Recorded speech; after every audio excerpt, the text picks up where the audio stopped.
Bea Bores pinagtanggol ang basher ni Andrea Brillantes. Halina't panoorin natin ang buong detalye.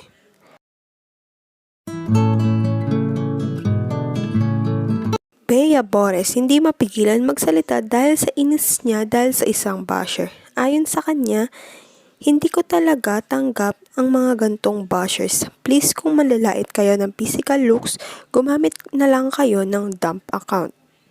Ayon kasi sa post na pinakita nito, ang post ng lalait at ang pinakitan ang picture kung sino ang nilalait kung saan ito ay si Andrea Brillantes. Alam naman nating mag-BFF si Andrea at Bea. Di rin naman hamak na maganda talaga si Andrea Brillantes. Ayon pa sa netizens, kay maganda o pangit kung masama talaga ang ugali at mapanglait din, walang pinagkaiba. Ayon pa sa isa, iayon ang pagmumuka sa lalaitin, hindi yung mas maganda pa yung paa ng nilait kaysa sa mukha ng nilalait. Hindi pa nga kumpirmado kung totoo ba ang isyu na kumakalat tungkol kay Andrea Brillantes at Daniel Padilla.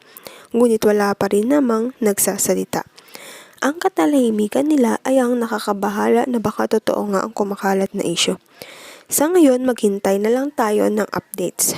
Huwag kalimutang mag-like at subscribe sa aking YouTube channel, Selyang Beads. Maraming salamat po sa panonood.